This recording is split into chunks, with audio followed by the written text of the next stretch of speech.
People frequently claim that immigrants and poor Black families are living off the system. They're on welfare, they're mooching. But here is the truth.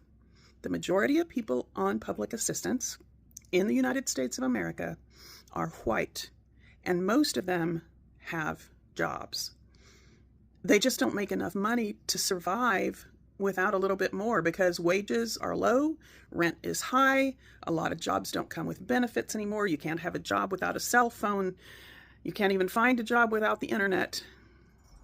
But it's not poor people who are eating up the most dollars in public assistance. Nope, it's the middle class.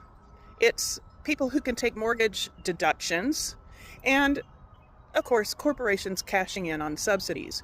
But nobody calls that a handout.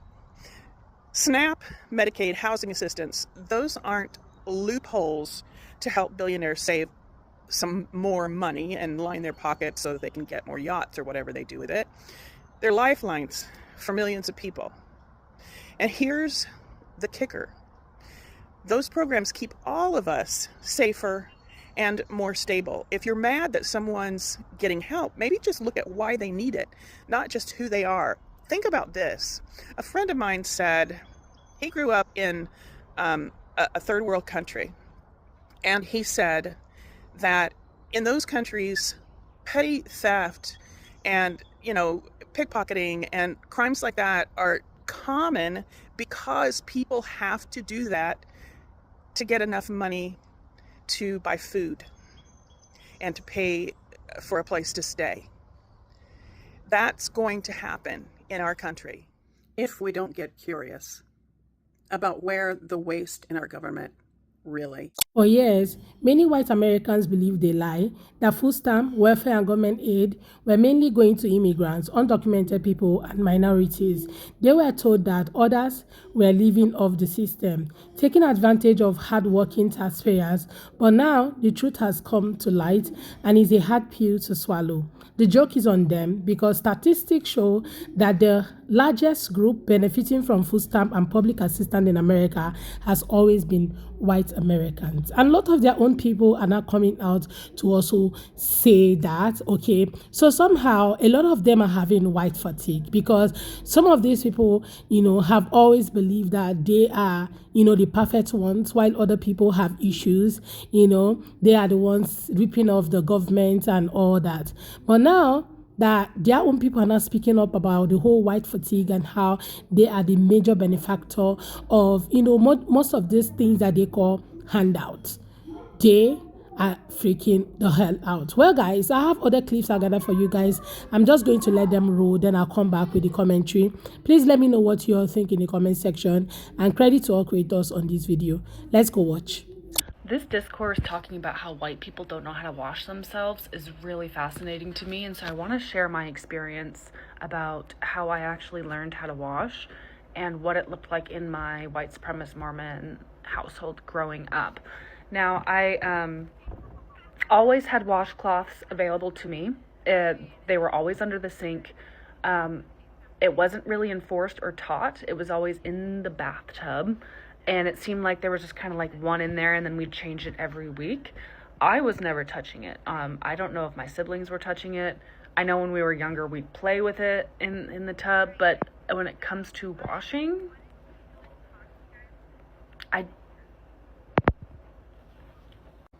the grossest thing that still grosses me out to this day thinking about it is how we would share bathwater. I had 4 siblings. We'd all share bathwater. When we were younger, it was either like 2 and 2 would go, or like after we'd each go in the last person's bathwater. The grossest thing was my older sister. We're 22 months apart. She sometimes would shower with my younger sister. And when she was like 9 or 10 years old, our youngest sister came to us and told us that, hey, there's yellow stuff in the bathwater. And my older sister tooted. And we're like, what? We ended up getting out of my older sister that she was peeing in the bathwater. Now, mind you, me and her are 22 months apart. We shared bathwater my entire childhood.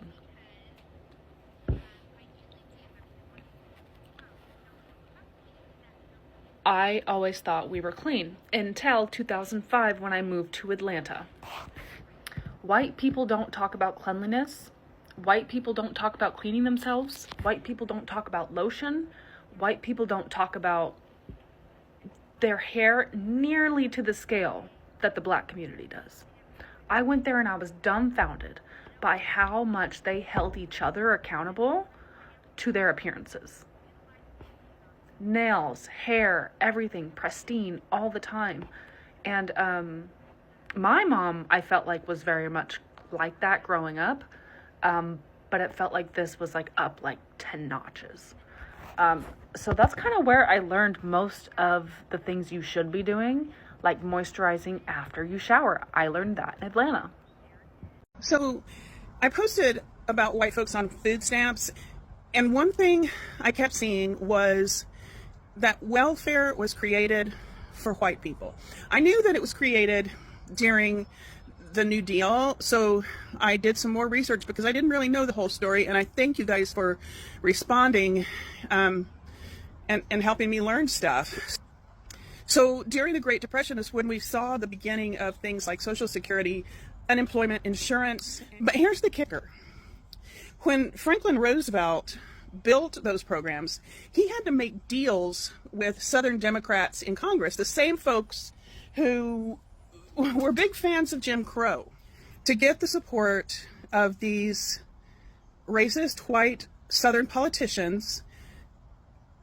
The programs were designed to exclude farm workers, domestic workers, jobs held overwhelmingly by Black, Latino, and Indigenous people. So right from the start, Black and brown families were pushed out of benefits so that white people could get them.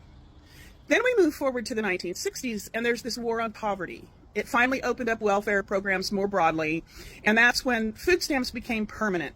Well, permanent, we don't know what Trump's going to do to them, but they lasted a long time. And guess what? The minute more Black and brown families started accessing this help, the politics shifted.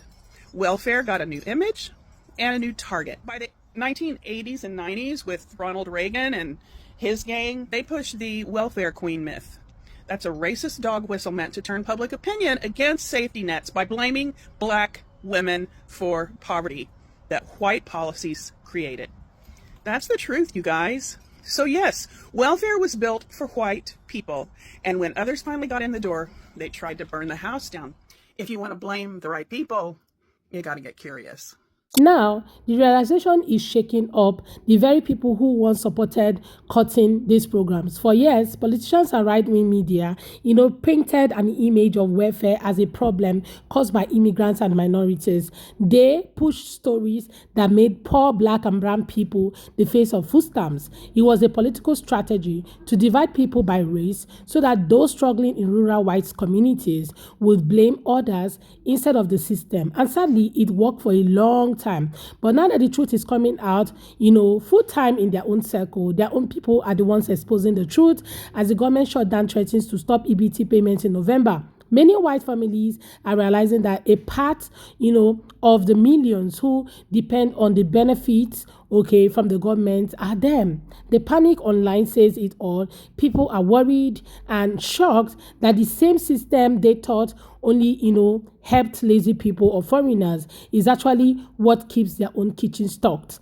The sad part is that, the truth was never hidden. People just, didn't want to see it. For decades, government data has shown that white Americans make up the majority of SNAP recipients. Rural towns, mostly white and Republican, have some of the highest rates of welfare use in the country. But instead of, being told the truth, voters in those areas were fed lies that made them see welfare as a racial issue. And now, as those benefits disappear, they are the ones paying the price. Too many privileged white people are coming here on this app and they're talking about people that benefit from food stamps, which most of them happen to be white. Most of them happen to live in Republican states, red state. Now, don't blame the Democrats because this is absolutely Trump's doing. He can fund it if he wanted to. He's funding ICE. He's sending $40 billion to Argentina. Why are you not mad with him? The only thing the Democrats want to do is make sure that you have affordable health care and people are getting their notice. So not only you're not going to have your food stamps until the government is back in order, but you're going to have a big freaking healthcare bill coming January. And before you start coming over here complaining about the Democrats, I need you to go to the videos in which people are crying, teachers, healthcare professionals, in which their insurance has doubled or even tripled. Good luck on trying to get food and trying to stay healthy. I'm not sure how long this is going to last, but this is the frustration that we have with you, a lot of MAGA people, because you guys still haven't done your due diligence in reading Project 2025, in which they are trying to destabilize the government and that they want to do away with all the safety net. Why? Because it caused chaos. But I'm going to tell you who's going to be just fine. It's going to be the black and brown people, because we have always been resilient. How about you go to your legislator and tell them how much your insurance premium is going up? Or how about you tell your legislator you want me to have children, you want me to raise children, but you don't want to give me money to feed these children. Stop telling women what to do with their body if you're not going to help them in the end. Anyway, my recommendation for you is to download the app called Wh1te. Call your legislators, call your senator. Just want you to know that the Republicans will not negotiate with the Democrats. And this is why they're doing this. White women are a danger, okay? They will compliment you to your face and then call the cops on you behind your back. They are disingenuous, and it is performative. I will tell you, as a white woman who has been around white women my entire life, that little white girls and little white teenagers and young white women and middle-aged and old women, the things that they say to non-white people are not the same things that they're saying in an all-white room. White women don't want to see their ex dating someone who's not white. They don't want to see someone who's not white take their job spot. They don't want to see someone who's not white have a better car or a better house or a better outfit, okay? And when they get mad at someone who's not white, they're going to bring race into it. They're going to say really nasty racist things, regardless if it's to your face or behind your back, even if it has absolutely nothing to do with race. They are going to start saying some really wicked things, because white women are a danger. They are a danger to minority communities. It's like watching someone build a trap for someone else only to fall right into it. Many of these voters supported politicians who promised to cut welfare, end government handout, and crack down on immigrants. But those same cuts hit their communities hardest. When Medicaid gets slashed, it's their hospitals that shut down. When food stamp funding is reduced, it's their families that go hungry. And when federal aid programs are paused, it's their children who suffer. Immigrants, especially undocumented ones, were never the ones benefiting most from food stamp. In fact, most undocumented people can't even qualify for those programs. Many work hard, pay taxes, and still can't access government help. But political leaders use them as scapegoats, convincing working class white Americans that their struggles were someone else's fault. Now that narrative is collapsing in real time. Social media is full of posts from people realizing this truth. Some are in disbelief, others are angry. You can sense the regret in their tone. I didn't think this would affect us, or I thought this was for the immigrants. The reality is finally sinking in. They were tricked into voting against their own interests. The moment is a mirror showing Americans' ugly, truth. For decades, the poor and working class have been divided by lies. The rich and, powerful keep their wealth and influence by making ordinary people fight over crumbs. They use race and fear to distract from policies that hurt everyone except the elite. And now, as the safety nets start collapsing, millions are realizing how much they actually relied on the same system they were told to hate. The irony is painful but necessary. Maybe this wake-up call will finally force people to see the poverty, and hunger don't care about anything. It doesn't care about your race or your party or religion. They affect everyone. The grocery store doesn't ask your political affiliation before raising prices. The rent collector doesn't check your skin color before demanding payment. When the government cuts aid, it doesn't just hurt one group, it hurts all struggling Americans. And that's exactly where we are right now. The truth is, programs like SNAPs and Medicaid, are not handouts. They have lifelines. They are the difference, between children eating or going to bed hungry.